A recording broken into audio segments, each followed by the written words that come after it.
Hello, everyone. I am Sage Stevens, the host of Shout Out with Sage, and we are on Stream and Hub Radio. My guest today has amazing experience in the political spectrum. He worked for a number of high-ranking political officials from 2011 to 2016, which landed him the opportunity and position as press lead on a presidential campaign for President Trump. Later on, through tenacity and perseverance, he became a presidential appointee during the Trump administration at the U.S. Department of Housing and Urban Development. And after leaving federal service, he became director of operations for a nonprofit organization, the HUD of Tallahassee FSU, where he has dedicated his time and efforts helping Rabbi Ortman rebuild their synagogue that was lost in a tragic fire. The fire took place under suspicious circumstances and occurred during a time where anti-Semitic groups were protesting. However, the fire was ruled accidental. Things to consider. And today, I would like to welcome to the show Mason Alexander, who goes by Alex. Hi, Alex. How are you? I'm good, Miss Sage. How are you doing, darling? I'm good. So I read that you started as, well, in the event arena. Is that true? Mm-hmm. Is that where you started in events? Yeah, I started at events and stuff like that, just hosting parties, doing things like that. Friends, family, folks, things like that. And that kind of started with when I was working in the business of I just kind of really enjoy the organization and organizing different aspects of events. And, open houses are basically just one big party that you get people to come to try to sell the house. And there's nothing better than throwing a good party, So if the party's good, you're raising money, you're selling houses, you're getting people elected. So it all comes down to how you entertain and get folks involved. So.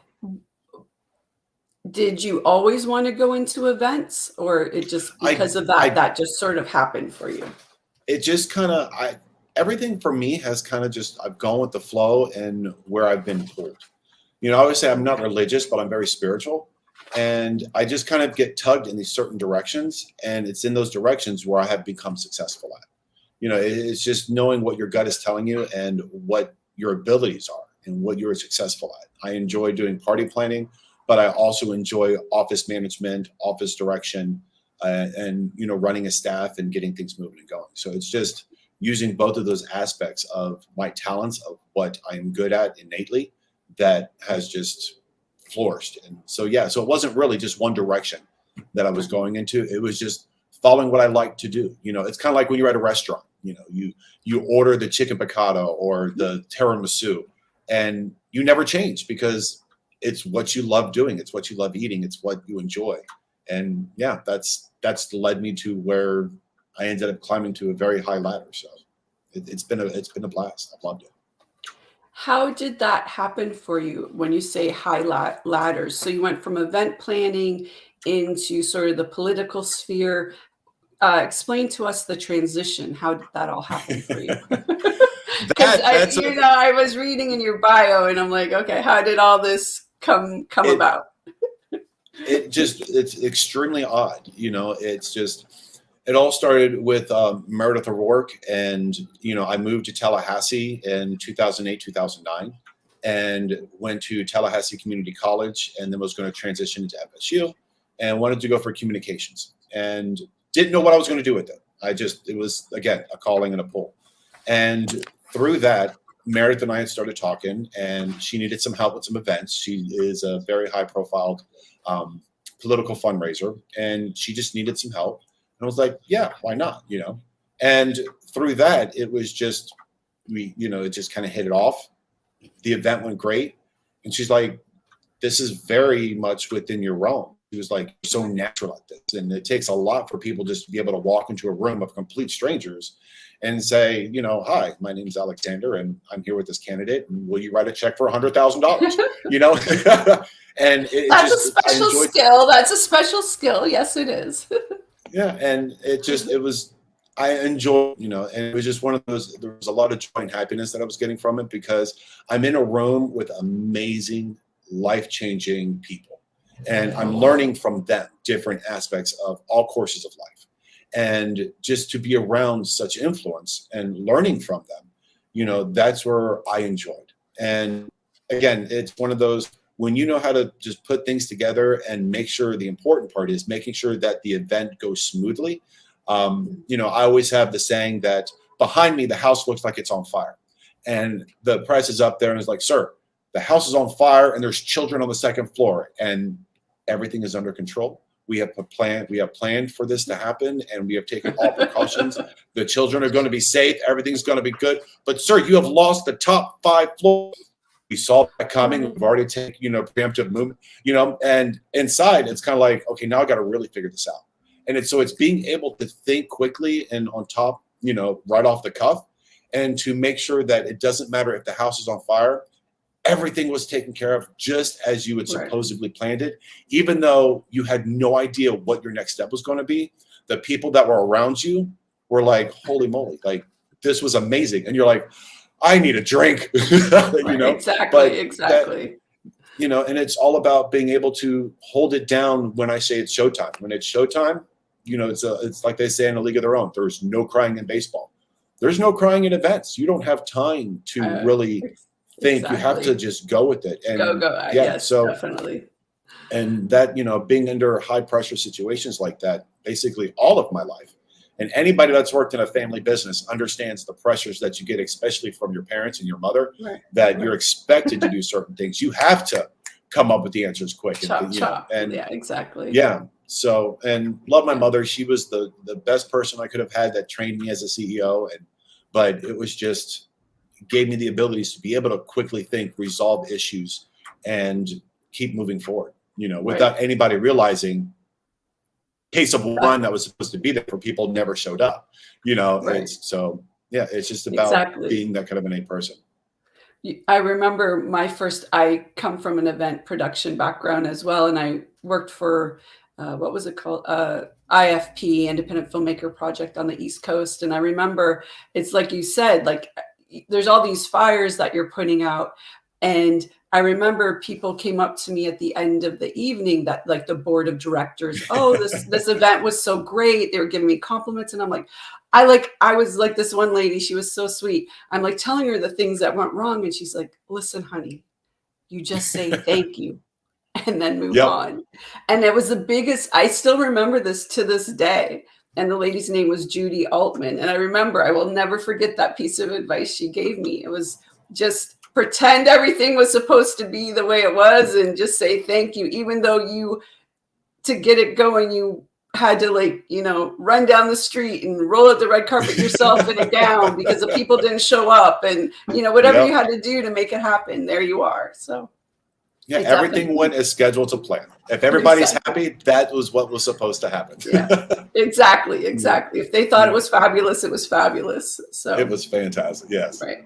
How did you go from so you were in doing those events, and then you ended up, I read I was doing some research on you, and in Dr. Peter A. Wish's book, The Candidate's 7 Deadly Sins, he actually thanked you for your tireless effort behind the scenes in organizing many fundraising events. So how do you get money from people at a fundraising event? So for political sides, especially I will say, Dr. Peter Wish is salt of the earth guy. He is just absolutely amazing, spiritually, mentally, physically. He's just a great guy. And he and I had a connection because as you're at those events, you get what they call bundlers. You get people that, help you and will go into their roles because you broke up a little bit there. Say that lots. Is it there? Is it back? Yeah. That so you go to these bundlers, okay, that they are. And what a bundler is someone that may not be able to write that $250,000 or more check, but they know people that can write 15, 20, 25, and they will bring you the 250. And that's where Peter kind of came in certain aspects. And it's really just building those relationships. It's being able to establish a communication with them, and making your intentions clear. Because we've had many people that would come to the events and say, oh, we're going to do this and that and the other. And as you know, they just kind of show up because they want to get their selfie with somebody and they want to have the free little dinner. And they're like, oh, well, I know I said I was bringing the check, but here's $40. And it's kind of like, okay, well, it's 10,000 a plate. You're a little short. Just a little bit. And so, but it's just a lot of it, especially when it comes to that kind of fundraising and within those groups, you have to, it goes with picking your candidate, and that's where a lot of people, and even goes back, not just a candidate, but any job that you're going to, a career, your boss, it's as they're interviewing you, you need to be interviewing them.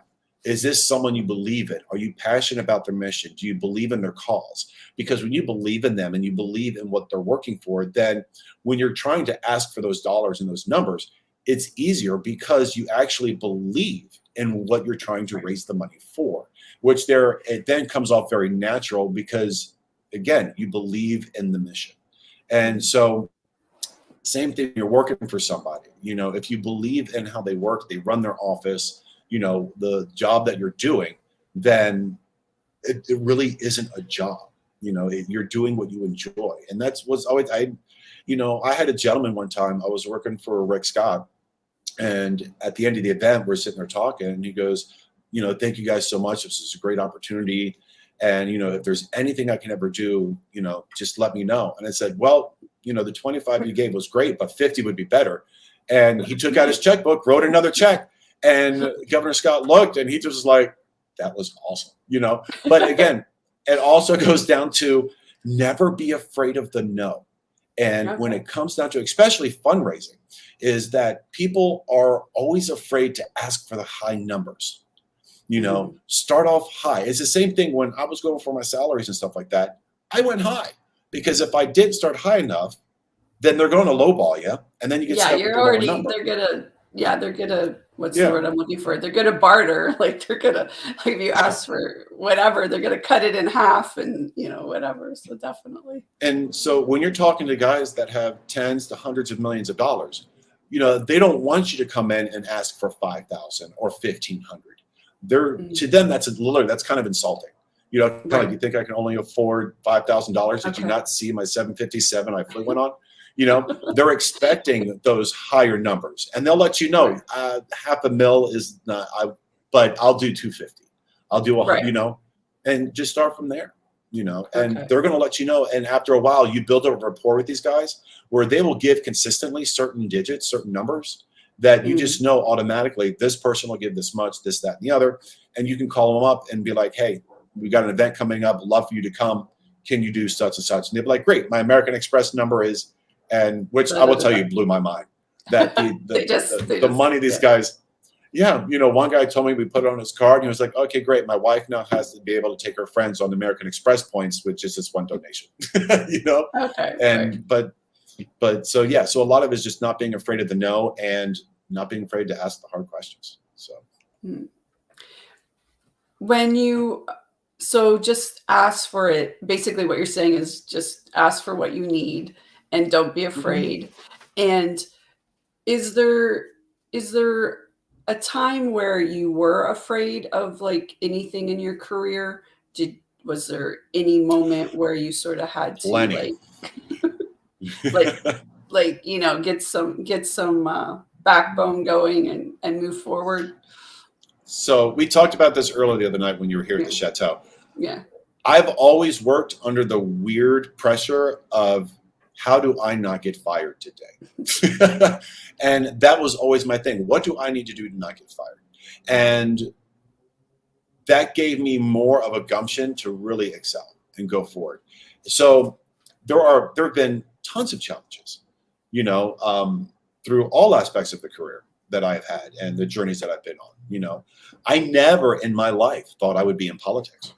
And I ended up doing fundraising and then becoming an appointee, working at, one of the departments, one of the major departments. And, and a lot of it is just, you have to be willing to do your research. You have to be willing to expand your knowledge. And you have to have, again, that passion of something you want to do. I've always had the passion of wanting to help people. I've always pushed people ahead of me. I enjoyed that. I enjoyed the background research. I enjoyed being in the background, and as long as my boss was happy, that's all that mattered, and there's been things that people have said, I was rough, I was tough, I was this, I was that. Had to be, because it was the expectation of the person that I was working for. They ask for certain things, and a lot of people understand it when you're dealing with powerful people and they say, this is what I want, and they make sure you understand this is what they want. You got to figure out how to get it to them. And not everybody's going to agree with it from the bottom lines up. And it's like, I am so sorry, but this is what we have to do today. I know people don't agree with it, but unless you want the job here because you're working for this person, this is what we have to do right now. So yeah, we're getting up at 4 a.m., having to catch a flight, and you just got to go with it. And again, there's a lot of great things that come with all positions and careers, and there's going to be things you don't like. But again, when you enjoy what you're doing, the things you don't like are so minuscule that it really doesn't matter, but a lot of it is just being willing to put forth the effort and learning what it is you need to do to make sure that the goal is ultimately achieved. When you were appointed by President Trump to HUD, did you experience any trepidation since you were coming from the event management to the housing? Absolutely. Because there was an article that was written about me and a couple of the appointees and stuff like that. That was, they called one person that was just a wedding planner for Trump. And they said I was an events planner and just a fundraiser. And here we are at HUD and stuff like that, dealing with policies and, dealing with our housing issues. But what people don't understand is that when you're in an office and it all comes down to papers and numbers. Papers, numbers, and meetings, and memos, and emails. That's in every job. Just being organized. You just need to be an organized person, right? Exactly. And when you can look and see what's going on, especially for us that came from a different aspect of life. I did choose HUD because I came from a family of real estate, so I had a background in real estate. Okay. And so when I got to HUD, it was very easy to see some of the issues. But people get so institutionalized in these agencies that they're just like, we're just going to do the same mundane thing over and over and over again. Whether it works or not, we're just going to do it until it actually breaks, and then we'll deal with it. But then you have and this is with every, appointee that comes in from any president, you get a fresh batch of eyes looking at the issues, and especially with all this stuff. So you're looking at people that are being able to look at something and see something that maybe someone else didn't catch, or come up with a better idea. A fresh perspective, basically you're a consultant coming in with a fresh pair of eyes, giving advice on whatever the problems are. So. Yeah. And so while I was at HUD, I had two positions there. One was the director of operations and scheduling, and, dealing with Secretary Carson's schedule and the events that we would do and going to our communities and things like that. And then also from there, I got promoted as a senior advisor to the assistant secretary of administration, which was dealing more with the internal staff of the agency. And I just really enjoyed, because to me, when you have staff with you and you encourage them and you push them, and that was a big pusher, and people got that and understood that, because I wanted to empower people to do and have the ability to do their job. I'm not a micromanager. If I got to micromanage you, it's only because I'm phasing you out of that position because you just aren't doing it, but I give you the power to do what it is that you need to do. Just here's our goal. I need 1 and 1 to equal 2. Don't care how you get there. Toss it in fractions. As long as I get 2, I'm happy. I don't, and that a lot of it is just with that. So having a very strong background in office management, I've worked at McDonald's, I've worked in the fast food restaurants, and it comes from a customer service side. To me, when you're in that and when you're doing that kind of work, I looked at it as everybody's my customer. The employees and the staff that are there, they are my customer. I have to make sure they have the tools, they have the things that they need. So therefore, they get to do their jobs. And when they excel, it makes me look good because my staff is excelling. and we're all working together as a team. So it's like a full win-win.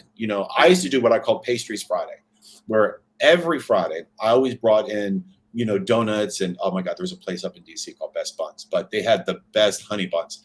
And I would bring them into the office on Fridays, because that was like, hey, we had a great week. Here you go. Here's our treat. Or, treating them out to lunch and things like that. And that really would get people going, because it was like, oh, we didn't get our snacks this week. It was like, well, instead of that, we really got to have a talk. There's a meeting coming up.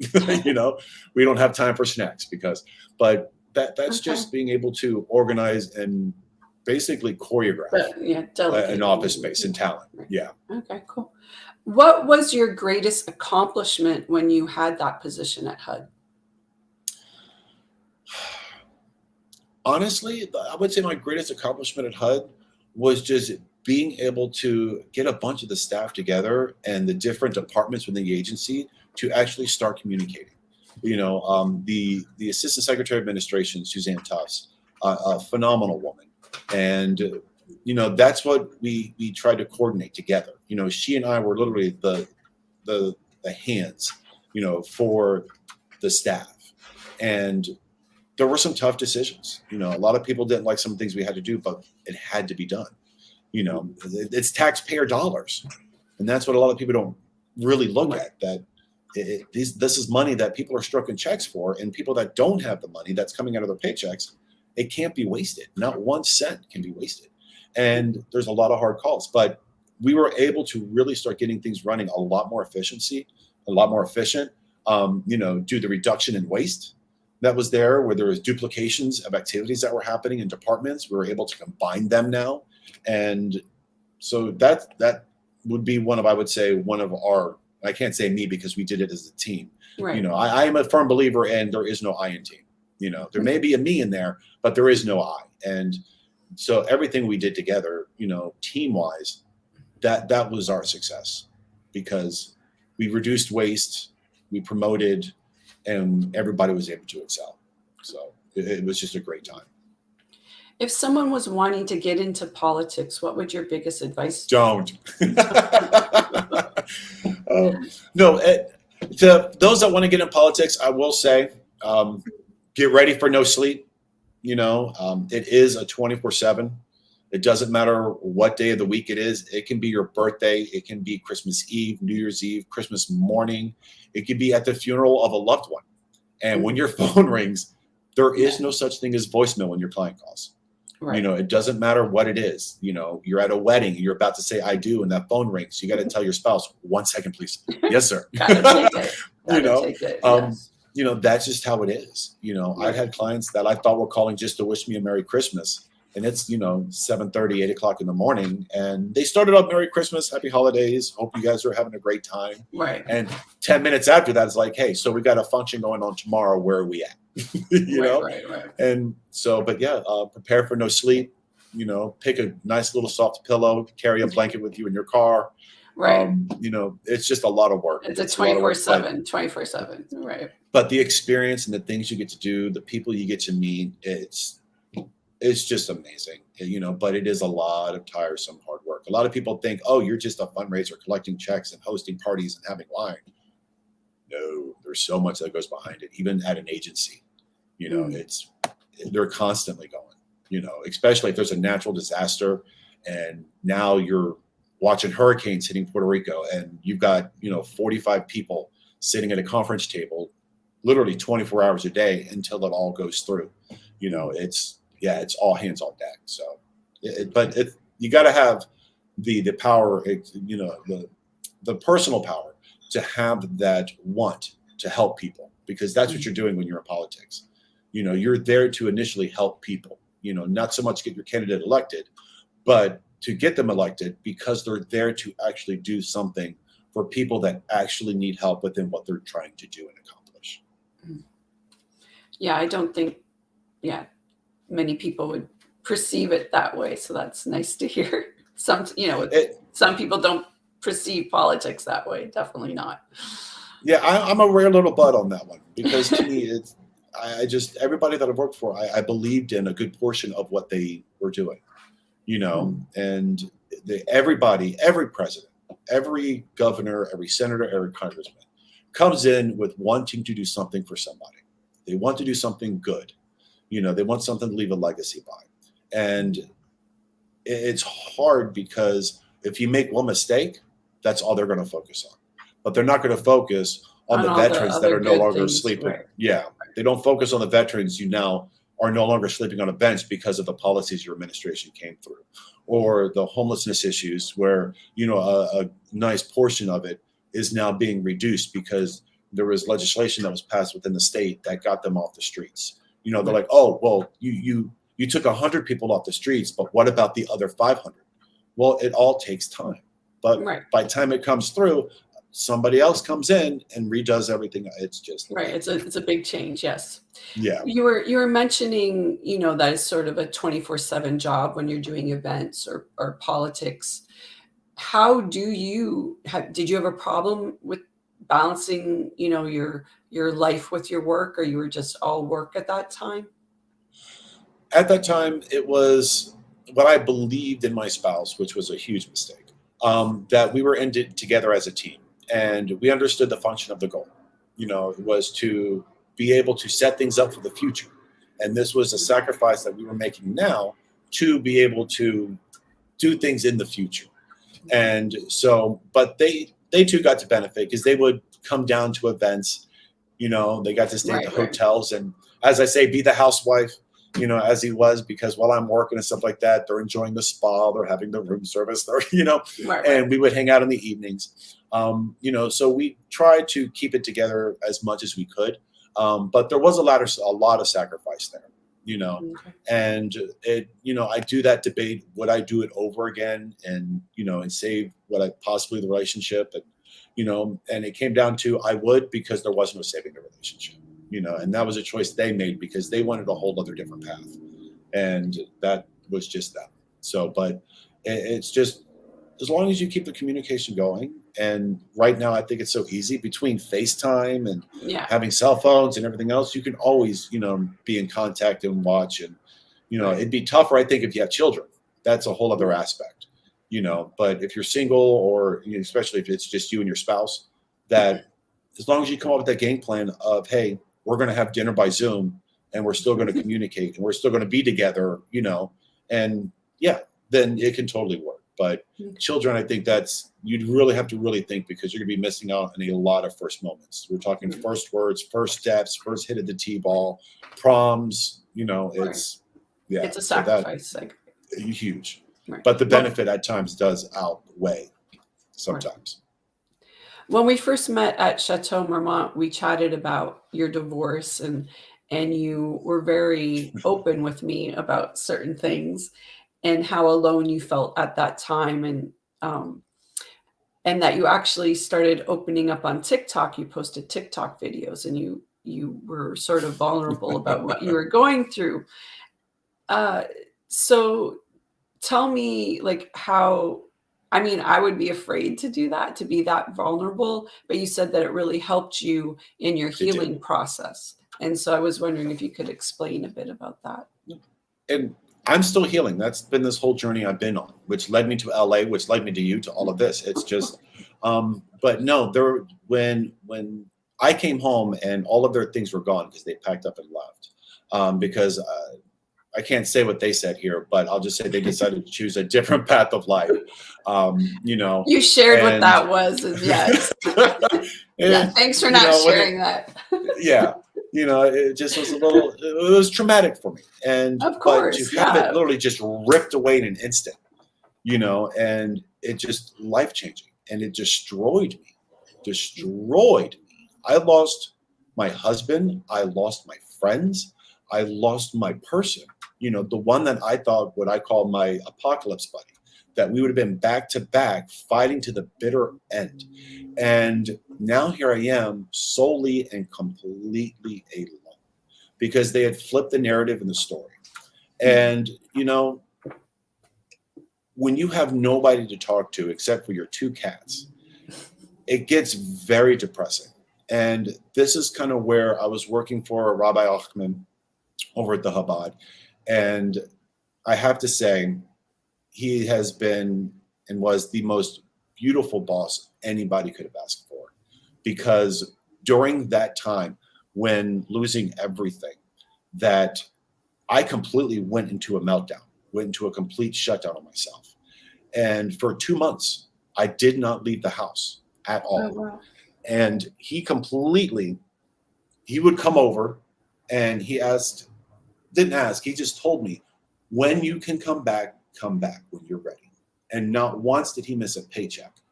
And I took 2 months, didn't answer an email or nothing because I completely caved in. Mm. And that's when I discovered TikTok. And that, because feeling so alone, it was kind of like, I was having very deep, dark thoughts. And it was kind of like my last will and testament and my last words. And I wanted my story to at least kind of be out there, what I was feeling and going through and feeling all alone, that by posting raw and being completely open on how emotional I was. I started at 225 and I lost and went down to 151 pounds at 6'3". Oh, wow. So when I look back at that first video that I did, and I could see how concaved my face was sitting in my chair, it was very frightening for me to see that now. But I just started to talk and tell people what I was going through and what was happening.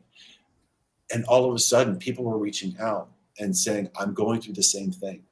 This is what's going on with me. And this is how I'm happy, And I started then doing the TikTok lives and just being able to talk to people and not thinking that these people would end up becoming real life friends, And it's just, I can't tell you how much these guys have helped me, And, I will say a quick little shout out to, to Chase, Yes. because there was a time where I was saying goodbye and he kind of was like, and he called me directly and he was like, what are you doing?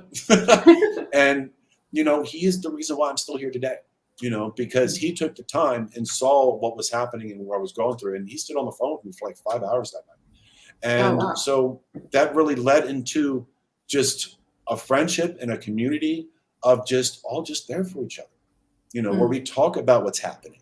He's called me when he's had issues and crying in the car and being heartbroken. And, it's just, there's a community within TikTok where it's not just dance videos and challenges of eating, I don't know, whatever, thing to kind of spit out and all this stuff, but it has really joined together in a community of mental health awareness and letting people know that you may feel that you are completely isolated and that you are completely alone and that there is nobody in your life because nobody called me. And when you just start talking to people and they're reaching out, it just, it just, without that app, I probably wouldn't be sitting here with you today, Wow. It's just, it sounds so stupid. It sounds so, trust me, but it was because I'm a very sociable person.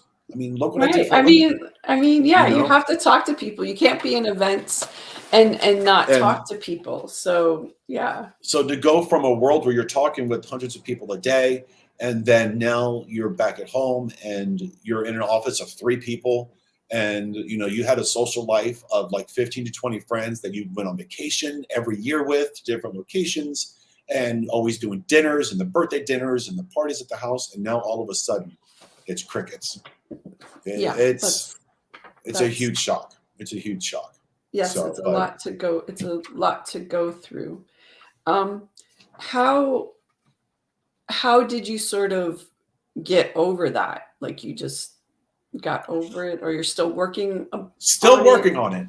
Okay. So, one of the things through TikTok and I loved is getting to talk to other people in different countries. And I made friends with a person, Nikki, over in Australia, who would think I'd be talking to someone in Australia.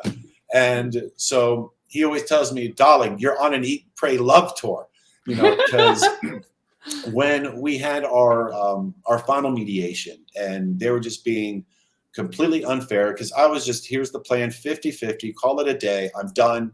And they refused me because they feel very entitled and being selfish and just greed, that I just was like, okay, you're not going to be fair at all. You are literally putting me in a poorhouse and trying to take away the home and everything that really I worked for, because they were just going through school. They've only been working for a few years. And Okay. to now leave me basically homeless and try to take everything and force the sale of the home. And it was tough. And at that mediation, instead of having those bad thoughts, the voices just kept saying, you have to go, leave. We got to do something. We got to get out of here. And I left. I went home that evening. That was on March 11th on a Monday. And I saw the screenshot of when I booked my ticket to Rome. I had never been to Europe. And I booked a ticket to Rome. And I left Tuesday morning. And I landed in Rome Wednesday morning. And I was supposed to be there for 3 weeks.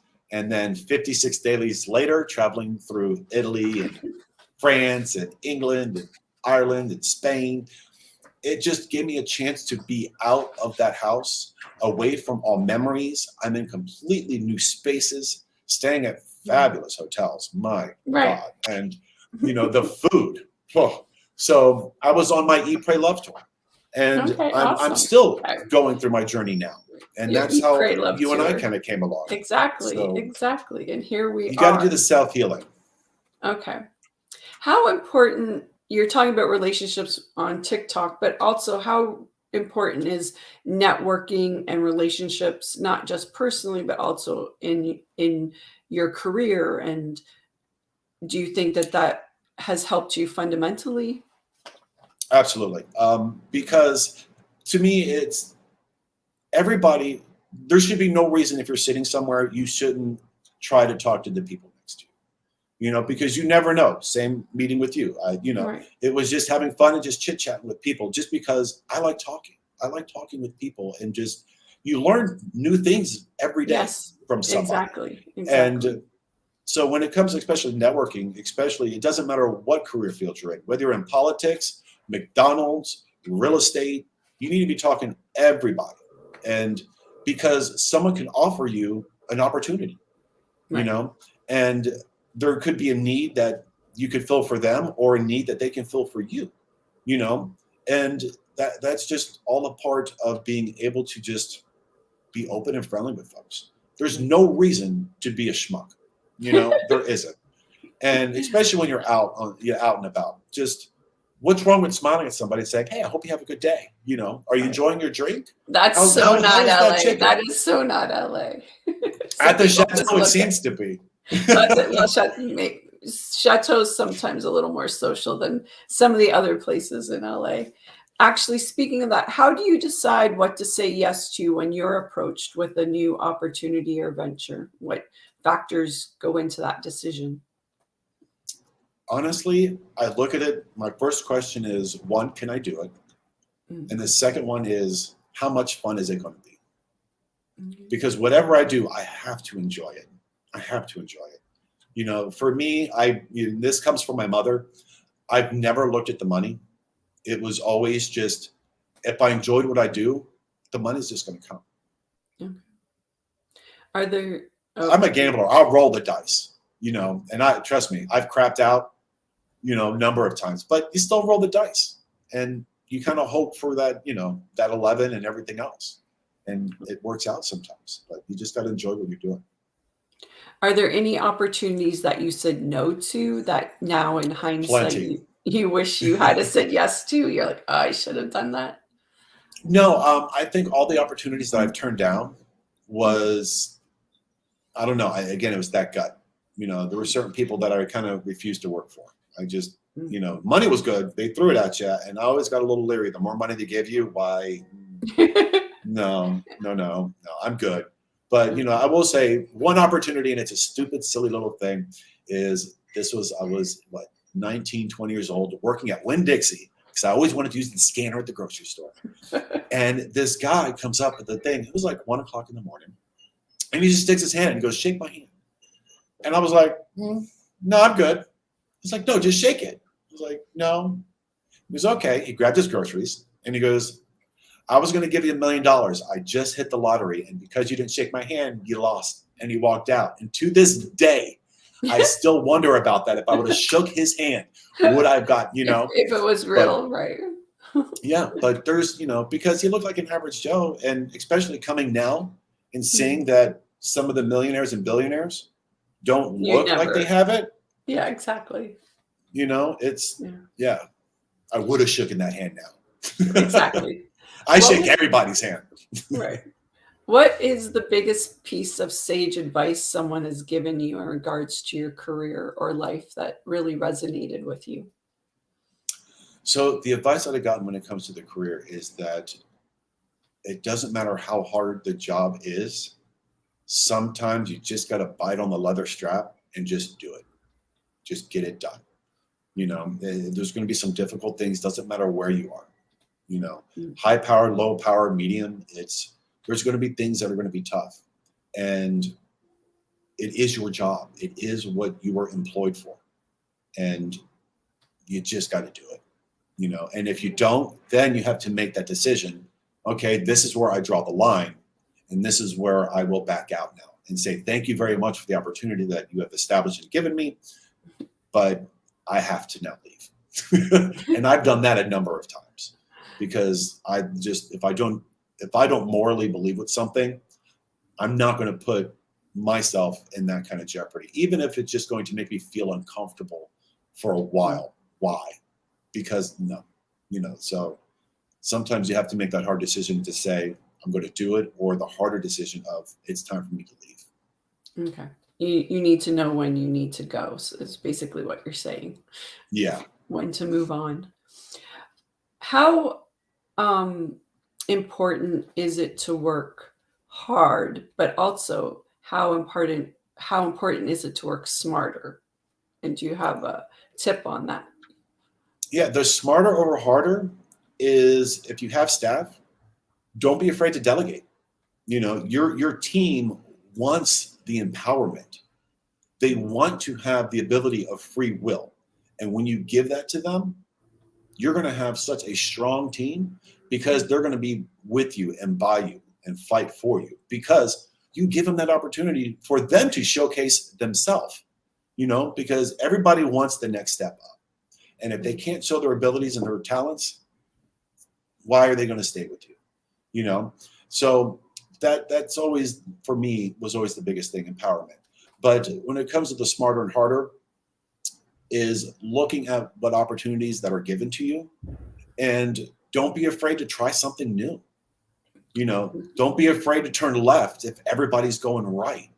It just being able to be flexible, but also at the same time, when you do make those calls and try to do it that way, be able to snap forward, and say, okay, we got to make a quick correction and go back and rechange it. But always try something new. Don't get stuck in the whole saying, oh, if it's not broke, don't fix. Mm-hmm. Sometimes just because it's not broken doesn't mean it can't do better.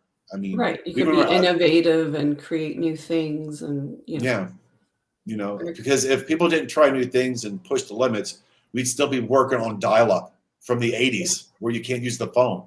Exactly. We wouldn't have cell phones. You got to try something new and different. What do you think are the necessary steps to be successful? For myself, and it's not for everybody, right, is that be willing to go beyond the beyond and above. Be willing to know that if you're really wanting to do this and you want to progress higher, learn everything that you can, but don't come off as the know-it-all. Hold it back and only use it for when you need it, because no one likes the show off, or the suck up and all of that. It's just, so as long as you know it, that's all that matters. And just do it. And don't always have to tell everybody what you did, because trust me, when you've done something, it will get recognized. And the only time I've ever called people out is when they try to take the credit for my work. Then I'd be like, I would take the person aside and be like, not cool, but I'm just letting you know, I told them that it was actually me that did this, not you, and here was the plan that I wrote out. Right. But don't be afraid to demonstrate your work, but actually, don't be that person that's like, I did this. Yeah, I'm going to interrupt you there. Just when someone, because it's happened to me, when someone else takes credit for your work, what happens if, like, if it's okay if it's someone equal, well, not, it's not okay, but when it happens to be someone equal to you or less than you, then, you know, it's always easier to call them on it. But when it's someone above you that's doing it, what's your advice there? Would you still say something, or would you hold back a little bit? No, if it's my over, Yeah. that, like, if it was my boss, whatever idea I had, that was his idea. Okay. Because Just he's my one. boss. Okay. You know, because he knows already. Do you know what I mean? Where the idea came from. He already knows where that plan came from. Mm. And take it, own it, because you're the one signing my check. It belonged to you, you know? And I don't need those kind of accolades to my boss tell him, you know, but it's, when it comes to an equal person and stuff like that, then normally what I would do is kind of hold back a little bit on the next time. And then that way kind of set them up for failure, I guess you could say, and let them hang themselves. Because since they're trying to run my plan, they don't know what the plan was. Right. And then as it falls apart, then I come in as the savior because it was my plan. And I make everything good, you know, because it's kind of like, no, you got me the first time, but you won't get me the second time. But as for anybody over me, and that is my boss, yeah, my plan is your plan. So I expect you to take credit for it. Good to know. Good to know. Well, this is Shout Out with Sage. Is there anyone that was pivotal in your career, or helping you get where you are? Like someone that, you know, assisted you, motivated you, gave you the pep talk when you needed it, or slapped you when you should have been doing something? The hard part, I can't say there's really just one person. Well, you can mention because yeah. They're for me, it was really a tribe, and everybody had their own specific role, you know. And obviously, my mother Susan, you know, she gave me the ability to be able to sometimes just suck it up and do what you got to do. You know, she was firm, she was loving, but she was tough, you know. And without that, it wouldn't have been able to lead me into, you know, the abilities of working with Meredith and doing that kind of high-powered stuff. I was never afraid to ask the hard questions, and she gave that ability to me. She always told me, don't be afraid of the no, because it could have been a yes. You know, my aunt, you know, my Aunt Denise was a powerful, and my Uncle Jer, powerful people in my life, because they were the ones that let me know that there's more opportunities out there than what I thought were out there. You know, they're the ones that encouraged me to go back to school. You know, and without that encouragement of getting into Tallahassee, I wouldn't have been on the path that I was in.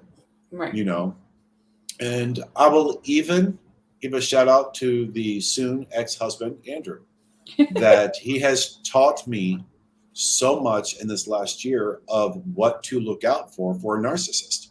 And when it comes to mental abuse and emotional abuse, that, you know, I will thank him for that, because I will not ever make that same mistake twice. You know, and I'll never have a shared bank account with anybody ever again. Okay. You know, good to know. you know, so, but no, there's been so many people. I could just go on and on, even down to Secretary Carson and all these other folks that I learned so much from. It's just been an amazing ride. You were an event planner in many political campaigns. Is there a difference between planning a political event and a normal event, like, you know, a gala or fundraiser, or are there certain things that separate the two? Honestly, the only thing that separates them is the quality of food. You know, at fundraisers, we always say it's beer, wine, and peanuts. You know, we're not spending a lot of money on food and things like that. It's just, you know, but other than that, it's all the same. You know, the people are the same. You know, there's always going to be, especially at the galas and stuff like that, there's always the one that's hosting the event, which is basically your client. And that's the one you got to make happy, which is the same, whether it's a president, senator, congressman. They are the ones that the event is there for. They are the host of the event, you know, and they're the main draw. It's all basically the same. You know, it's just making sure that everybody that's there has a good time. You know, when you're at the galas, they're there to have a good time. They're there to dance and have fun and raise money, you know, for whatever charity they're doing. And same thing at the political events. If everybody's having a good time, people were inclined to write checks. That's why I know that one guy doubled his contribution from 25 to 50 because he was having a good time. You know, the happier people are, the easier they are to give. And that's why they always have the beer and the wine and the liquor flows freely at these events. You know, they want those extra zeros at the silent auction, you know, Exactly. because again, good times, good memories, and there we go. So, but it's all the same. Right.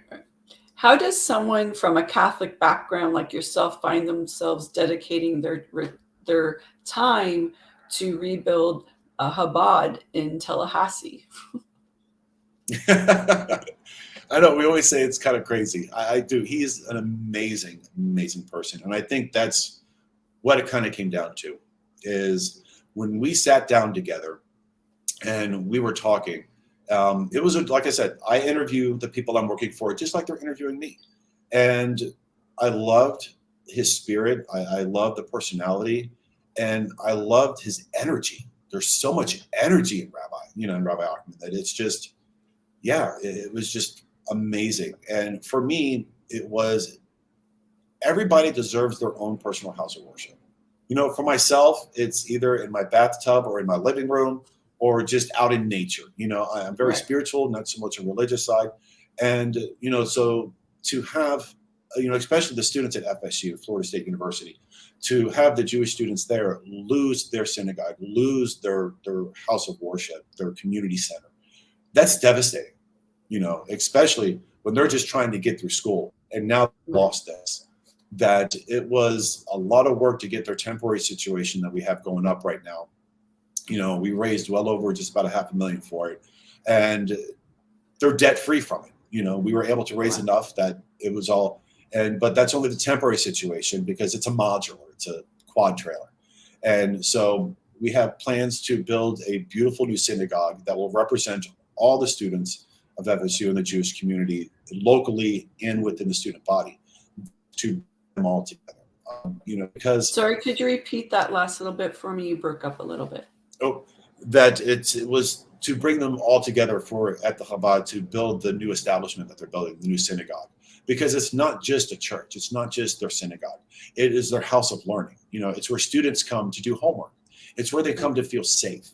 And so this time around, because the building they were previously in was a very, very old building. I think it was built in the early 50s, I think it was. So this one, there wasn't, you know, security measurements that should have been put in place. And that's why this time it's making it not only secure, but enjoyable, you know, just like it was previously. So that's what drew me to it, is just to be able to give them a home, give them, as we say, their home away from home, you know, give them a home away from home. And I always make the joke that coming from the political arena, you know, and now being into a nonprofit religious organization, I need to get those karma points at least to a 0 for all the stuff I had to do in politics.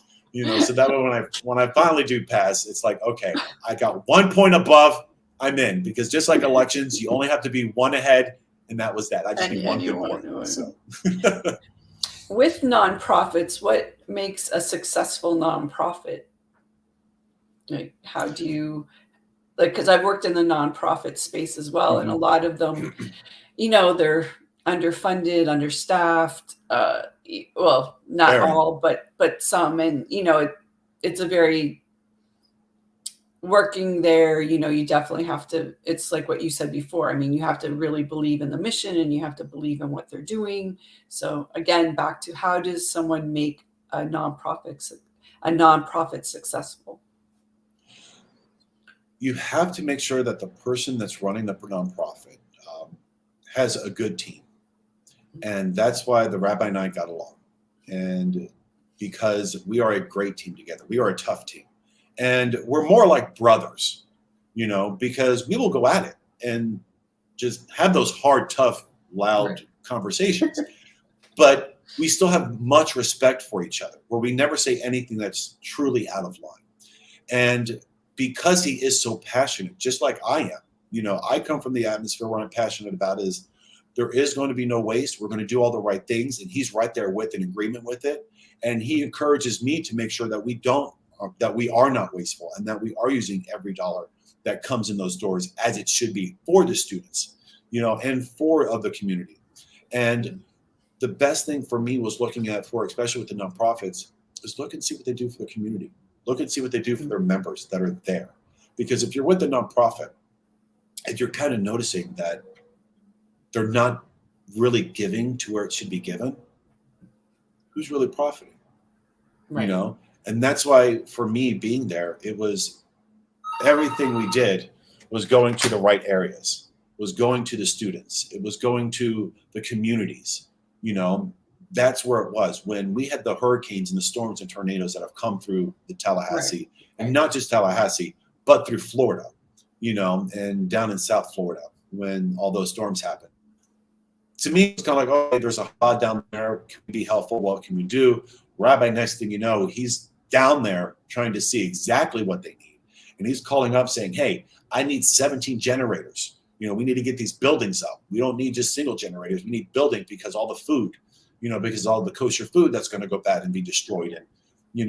And we made sure we reached out to our donors and to our local communities and reached out to everybody. And we had generators brought out. There were many of the letters that he received was just thanking them, because other places didn't have AC, they didn't have water, they didn't have electric, and we're helping everybody down there as much as we can. And so that to me shows that I enjoyed what I was doing, because again, I love helping people, and we were helping hundreds, if not thousands of people that were in a devastating situation. And it's nice to see that people recognize that.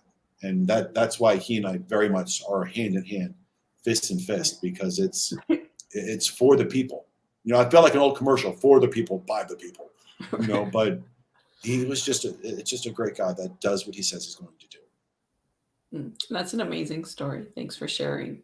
Where do we see you in the future? What's up going forward? That is the biggest crapshoot of my life. I have no idea where the dice are Well, you're landing. still on your Eat, Pray, Love tour. So what are we going to do? And I'm one of those right now. It's because I know I need change in my life. This has been the last 2 months and 3 months now, getting back to my roots and healing my soul and healing my heart. And actually now for the first time, I'm actually being selfish, because I'm doing things I want to do without any consideration of anybody else. Because every time I went on a trip or we did something, it was, oh, what would you like to do? Where would you like to eat? I always thought of them first. And I was kind of tagging along because I would enjoy it too. This time I'm doing what I want to do.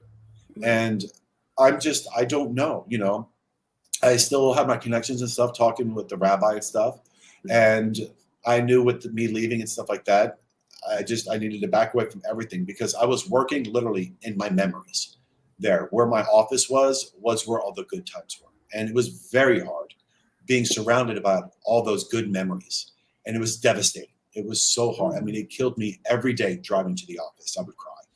And, I did the one thing I did come through with my Eat, Pray, Love tour is I'm ready to move on. I'm ready to actually get rid of the house, sell it. And I just want to do something new. Sorry, you broke up again a little bit. Oh, could you repeat that last sentence?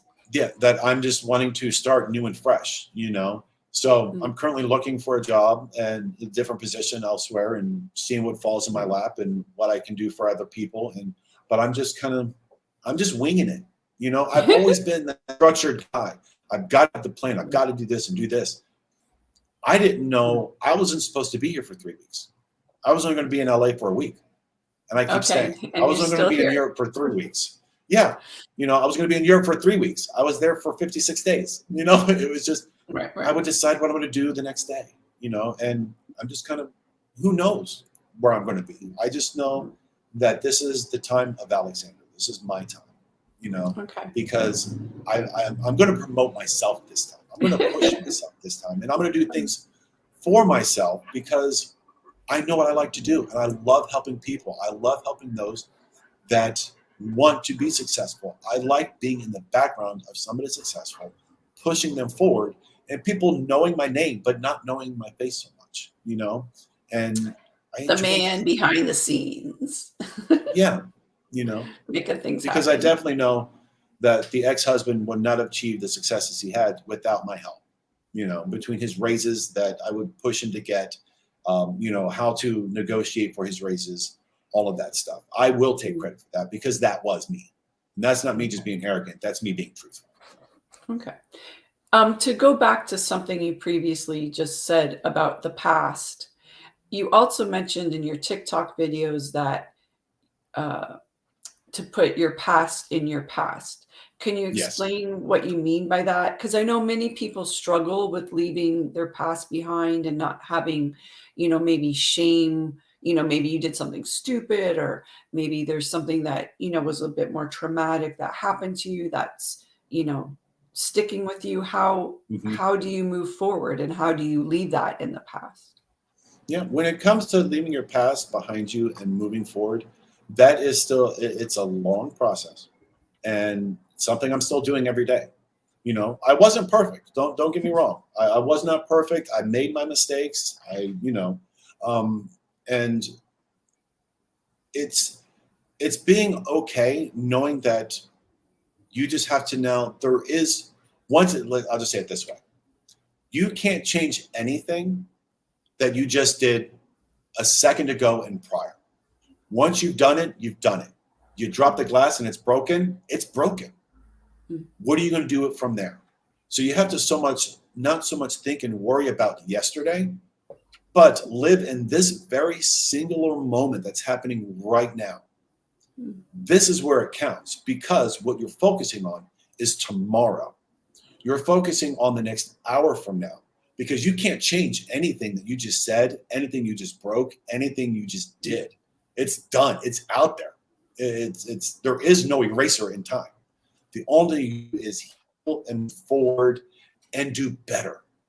And that is it. Is focusing on, okay, I did this. What am I going to do now? And you make that plan and you move forward with it. But you can't always be dwelling on the past. And I'm still learning that. I'm still trying to push myself for that, because trust me, there is nothing more in this world that I truly will tell you. I hate saying this because it kills me every time. I would want nothing more. Sorry. No. And had to knock on that door. Because I still love him. But that's in the past. He's never going to knock on that door again. So I'm still working to be okay with that, because it is my time. And there's going to be somebody better that's going to treat me like I've treated them. So, yeah. Exactly. You have to let that person go so you can make room for someone better to come into your life. And because if you keep holding on to the past or that person, you're not making room for someone new to take that space. So you get stuck in the love memory of what you thought was there. Well, and it goes in your head. And you just go through. And the thing is, too, what I also notice is, like, when you break up with someone or you move on, when you think about your past relationship, I don't know what it is. You tend to think about only the good stuff. You don't think about all the bad stuff anymore. like when you're in the relationship, you're like, oh, I hate this person and they did this. They're not cleaning the house and exactly. But then when you break up or you leave, you just tend to focus on you put it on this pedestal all of a sudden. I don't know why we do that. because I can tell you why. Because we start to learn and realize that because you were arguing over vacuuming the living room because they would never do it, and you're now having to do all of the yard work and now all of the housework, it doesn't matter. The floor doesn't need to be vacuumed. The couch doesn't need to be fluffed, and the bed doesn't need to be made. It doesn't matter.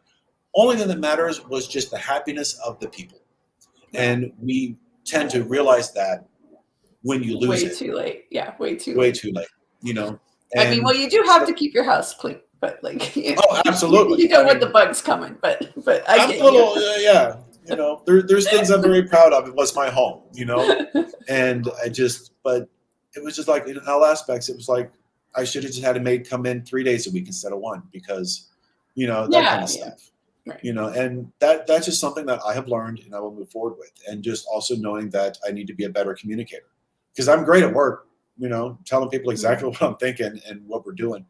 But I just couldn't communicate within the relationship because they were not a communicator as well. They were what I called emotionally muted. They had no emotion. We used to. There was a story which is kind of funny. I'll just tell you about it. That we were on Thanksgiving. We go to the fishing dock at my aunt's house, and we're all out there, my nieces and nephews and stuff like that. And my niece Lexi, we're all talking, and I forget how we were talking about death. And I said, "Yeah, Andrew's not a big crier." He would just be like, "Oh, I'm sad. They passed away." And Lexi goes, "Well, I mean, you would cry if I passed away." And he goes, "Well, I would have a moment of silence for you." It was just like, but that was them. That's it. Yeah. But they took that aspect as to not being able to really talk how they were really feeling and what was going on inside. And I took that as a personal dig because I'm Italian and Puerto Rican. So we're loud, we talk with our hands. And I thought I could force those feelings out into telling me what it is they were feeling.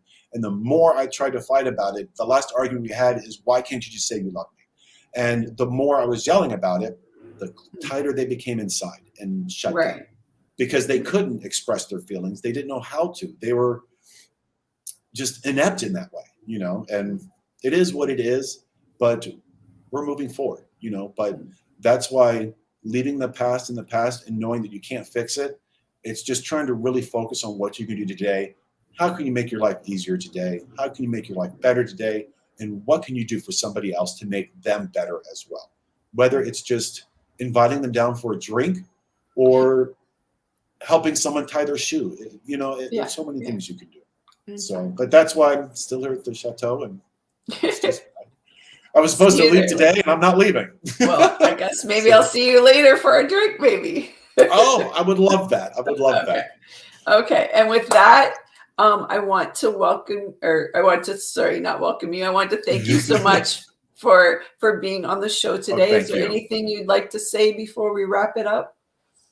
No, I just want to thank you for the opportunity for this. I just greatly appreciate it. This has definitely added another notch in my whole little tour, so this has been wonderful. It's a pleasure meeting you. Yes. Looking forward to seeing you tonight. They're doing a little art show down here with some artists opening a gallery up in New York somewhere. So there's awesome. Good to know. Thanks for the scoop. Yeah. I don't want to get thrown out because they're secret about stuff. You know how it is. Okay. Yeah. At the chateau. So, but it was just, people to just know, and I'll end it with this by saying, you have to take care of you before you can take care of somebody else.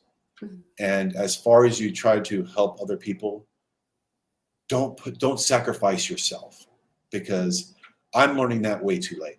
I've sacrificed myself for everybody that's been in my life. I've sacrificed one way or another for them. And I always got burned. And now I'm doing it for myself. And just know that you're not alone. There's other people that feel the same pain, but the story may be different, but the pain is exactly the same. And always just be there for each other. There's nothing wrong with smiling with somebody and just saying, hey, I hope you're having a good day. Can I help you? Yes. So. Cool. Well, thank you so much, Alex. Thanks for sharing your story with us and all your advice on parties and events and fundraisers. And I hope that you enjoy the rest of your Eat, Pray, Love tour and throughout wherever you end up next. So I want to thank you again for being here, and keep in touch. And thank you everyone for joining us today. And we will see you on another Wednesday, next Wednesday. Thanks. At 4:00. And as always, as I say, be good, be safe, and be careful. Cool. Okay. Thanks everyone. And thanks again, Alex, for being here. Okay. Bye everyone. Bye-bye.